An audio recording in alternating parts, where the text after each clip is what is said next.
Welcome to Mastering Studio Routing Explained. This is a question I get a lot from people. They want to know how all my analog gear and my digital stuff is all routed, how it's all connected together, and how I process sound so that I can use the best of both worlds. I can use some amazing analog gear and I can also use the latest digital plugins as well.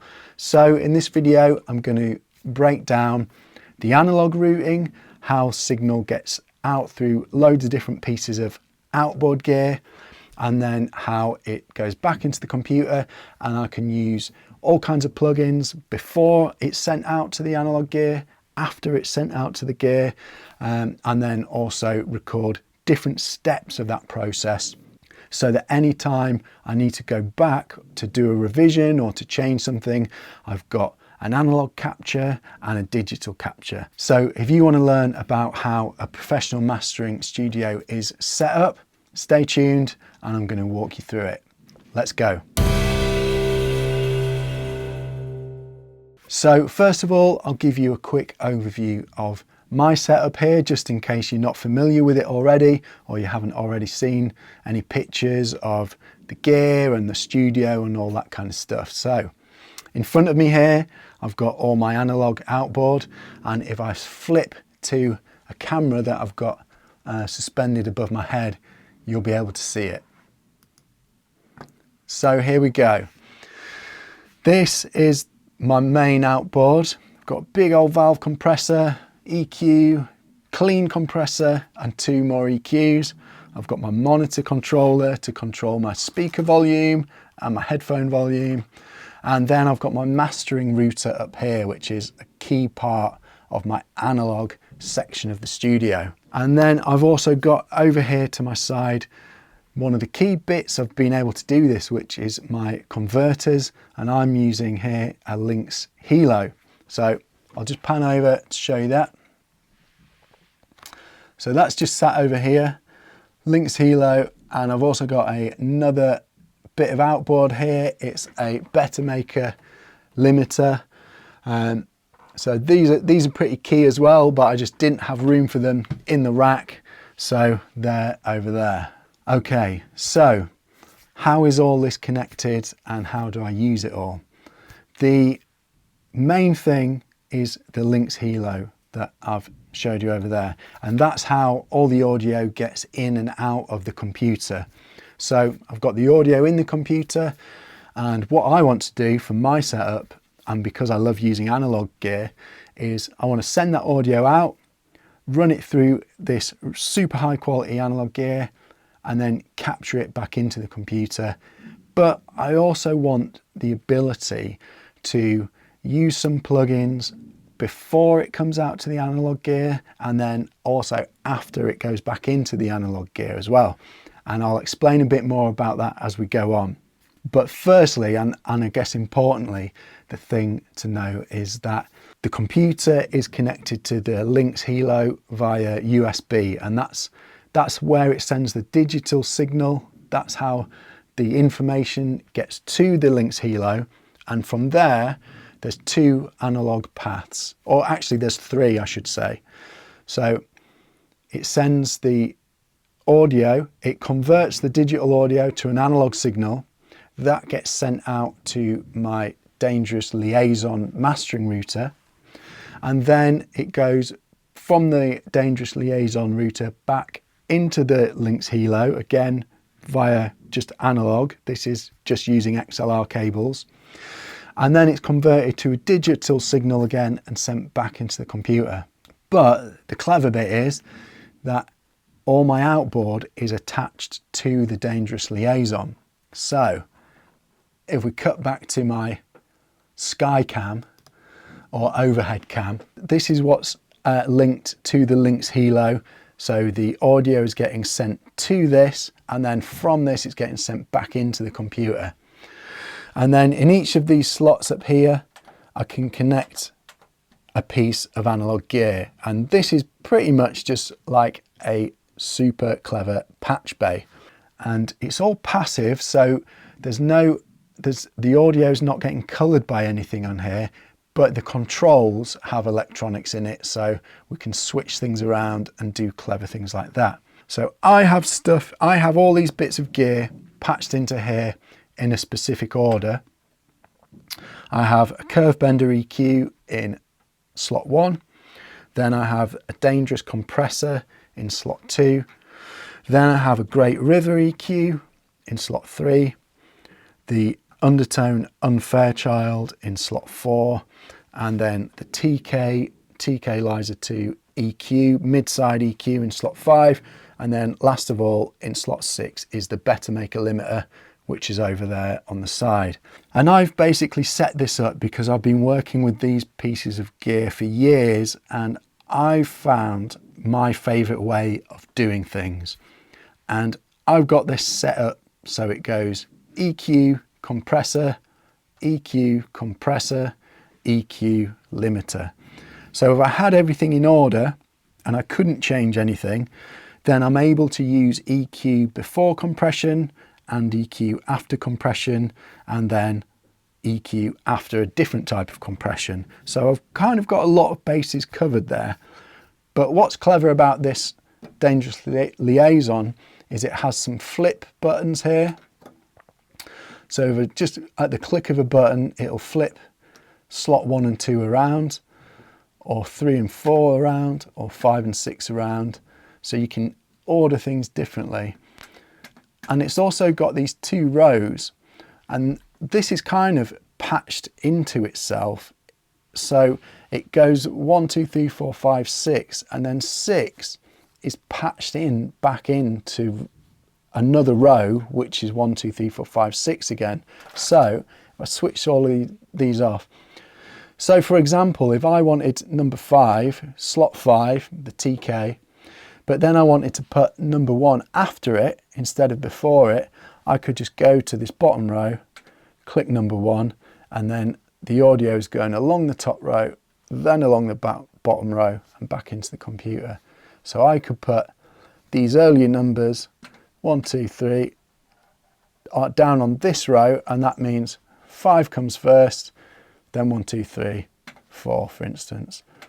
Or we could have 2 first, then 4, then we could go 1, then 5, then 6, or something like that. So with the rows and the ability to flip things as well, you manage to get pretty much every combo that you could want.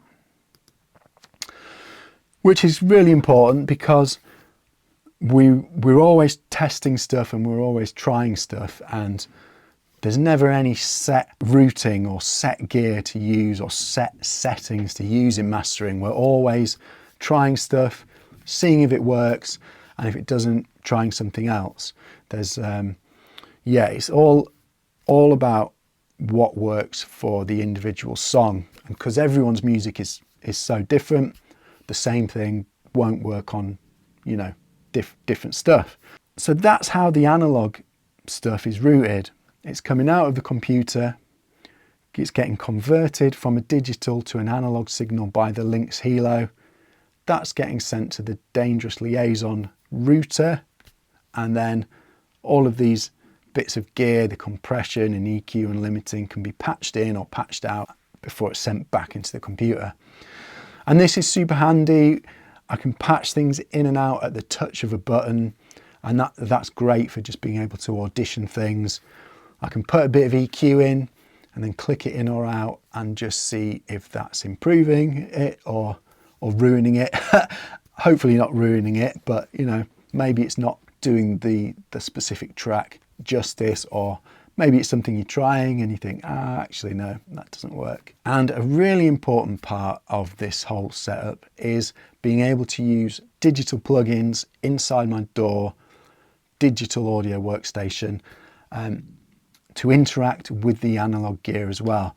I love using analog gear because many years ago, when I was first learning audio production and recording and mixing and mastering and stuff like that, it was mainly done with outboard. Pro Tools was around, but it was in its very early stages and we were still recording onto DAT tapes and stuff like that. You youngins won't even know what I'm talking about, but I love analog. It's how I learn. I don't buy into the whole which is better thing, analog or digital. They're both amazing. You don't need analog gear these days to do anything. The plugins are amazing, but I like it, especially compressors, outboard compressors. For me, still, I've not found plugins that can quite match what they do. But anyway, like I say, there's no which one's better or worse. It just comes down to workflow. For me, using this analog gear helps me get tone and shape things really quickly, because I've been using the same 6 pieces of gear for years, so I can work quite quickly and intuitively with them. But back to my main point, which was about using the outboard with the digital stuff. So now I'm going to show you how the digital side is patched in and how I can use plugins before the audio hits the analog gear and after the audio hits the analog gear too.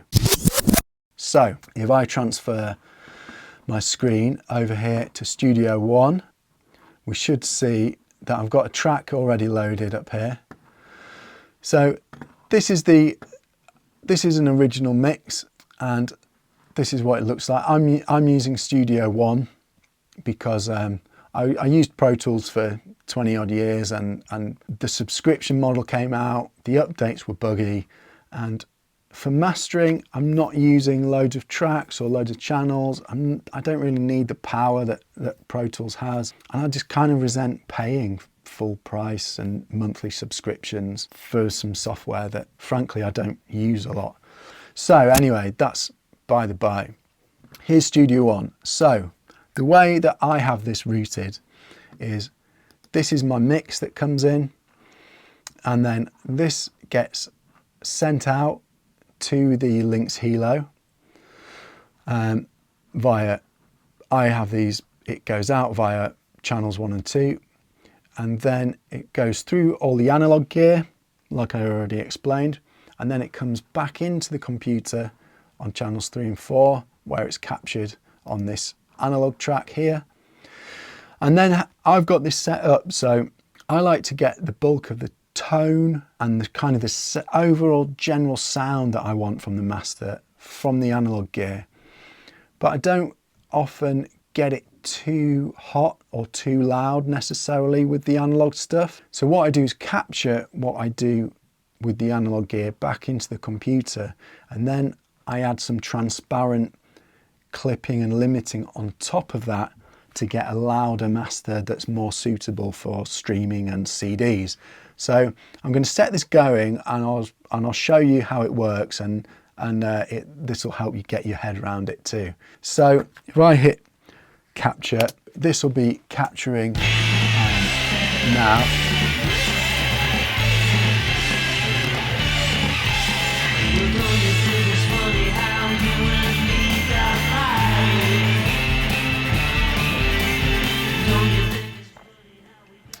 And you can see how this is capturing now on both tracks here, and it looks about the same as the mix, and that's because I'm not doing anything with the analog outboard.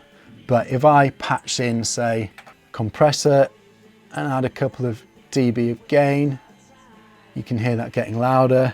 And let's do something like I'll add loads of brightness from an EQ. So that's super obvious. I would never do this much at the mastering stage, but this is just to kind of show you what's happening here. So let's pretend I'm capturing this, and we can maybe get a little louder. Hey, let's do that. And I'm capturing the analog here, but then I've got the tone and stuff I want. So you can see how this was alteration to the analog signal, the analog chain. But what I might want to do is get the overall tone and then find that it's not quite loud enough. So what I'll do is get rid of that and get rid of that.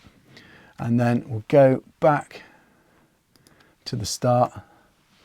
And what I do is capture the analog chain, and then I can put some clipping and limiting on afterwards, and that will take the analog chain signal and then make it louder, basically, is what I'm getting at. So let's try that. So I'll just hide these for a sec. I'll turn them off. So let's capture that.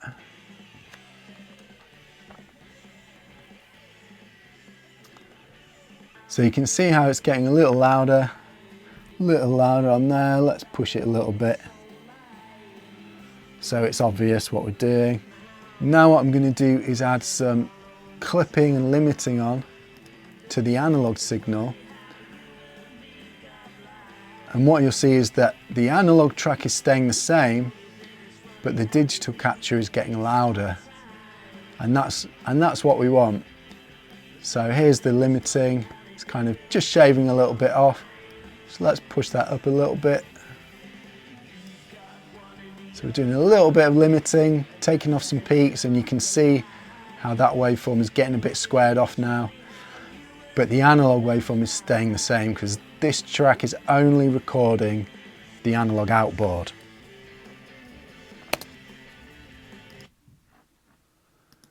So there you go. Now if I get rid of this mix and make these a bit bigger. So here it is a bit more obvious. So here's the mix. Here's what we've added with the analog outboard. And then on top of that signal, we've added some clipping and limiting. And then we've got this much louder sort of squared off signal. Now this was just very quick as just to kind of show you the routing. So I might not go quite that squashed or loud sometimes, you know. But again, this is just to sort of highlight how the routing works inside of the DAW inside of Studio One.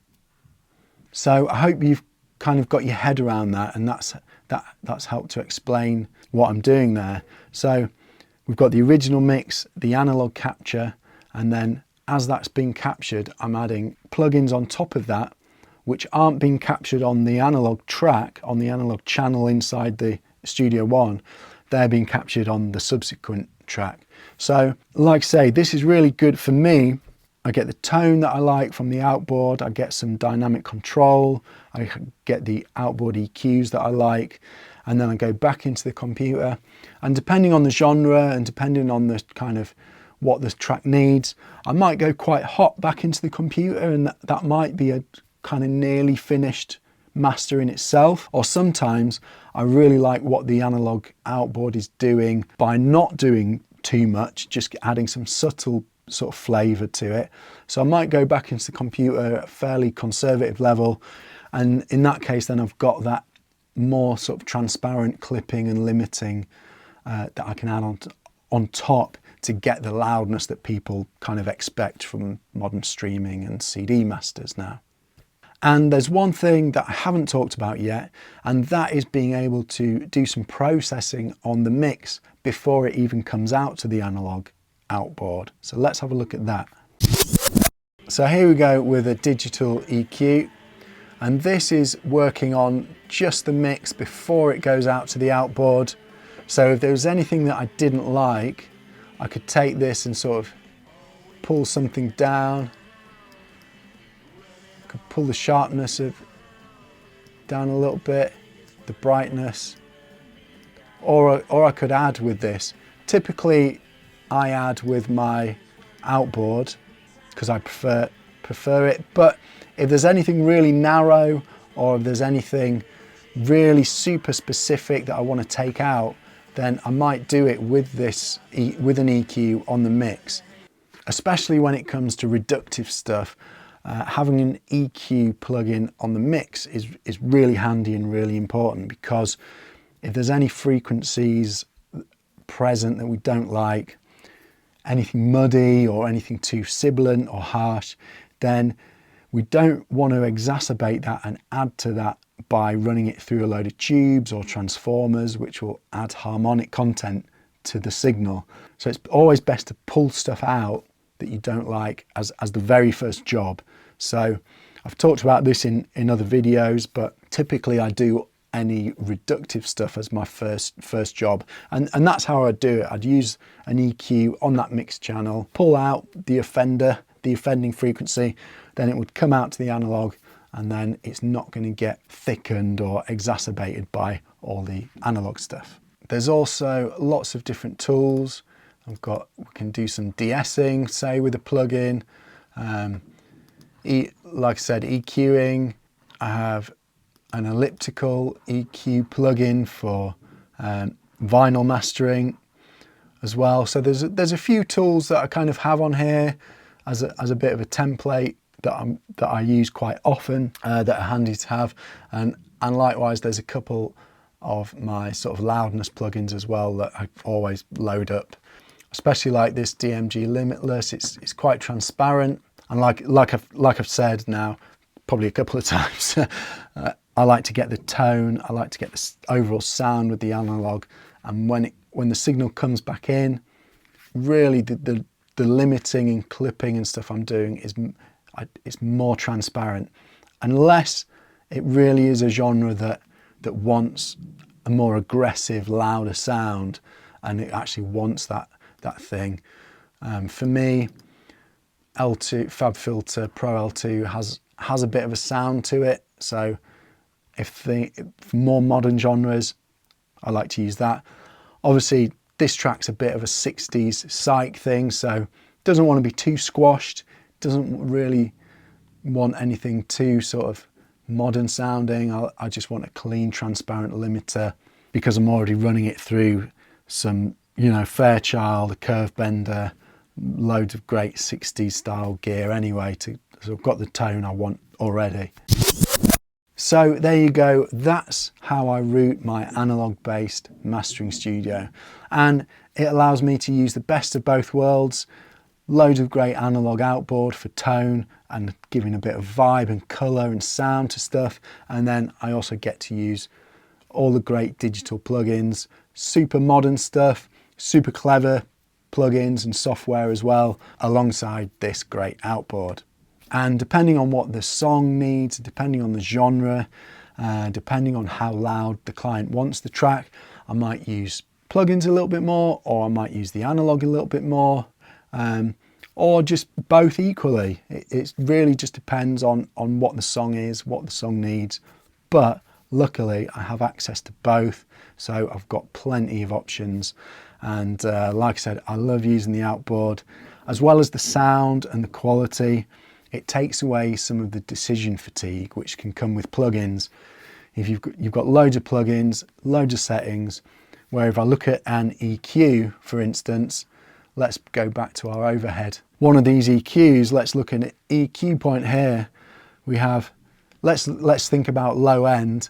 I've got 150 Hertz or 200. That's my choice. So I'm kind of trying one. How does that sound? Try the next. Is that better or is that one better? And then I make the decision and I move on. And that really helps me make decisions and get stuff done in a really intuitive way, because I'm not kind of using my eyes to scroll around on a plugin, which a lot of people do. Also, like I said, I've been using these same pieces of gear for years, so I've already got a good idea of which EQ point is going to sound the best anyway before I try them. So yeah, so using the analog as well as the great sound, for me, it helps me work really quickly and intuitively. And I think you'll hear this from recording engineers as well, and mixing engineers. Quite often the first little burst of stuff you do, you get 90% of the way there, and then it can take all day or hours to get that last few percent. But usually if you know what you're doing, your intuition is kind of gets you there. And if you can work quickly with good tools that you know really well, then I think it really helps. So there you go, I'll stop rambling and wrap up. I hope that's been helpful, hope that's been interesting and useful. If you're setting up a mastering studio or any kind of audio and you want any help with the routing and the best way to route things, feel free to leave questions in the comments or get in touch with me. Always happy to help with that kind of thing. And keep your eyes on the channel, lots more videos coming, lots more about the mastering process. I've talked to some clients who are really happy for me to use their tracks, so I can actually walk you through how I'm going to master tracks, and we'll do some mastering as well, do some live mastering and do all that kind of stuff, and walk you through how I'm thinking about stuff, what tools I'm using, and all that kind of good stuff too. Also, we've got loads of episodes of Record Cutting Club as well. They're coming out now, they'll be up already. And that's a series where I talk to bands, interview them in the studio, and we cut a record together, which is pretty cool. So if you're interested in that, go over and check them out. But for now, hope everyone's well, and I'll see you next time.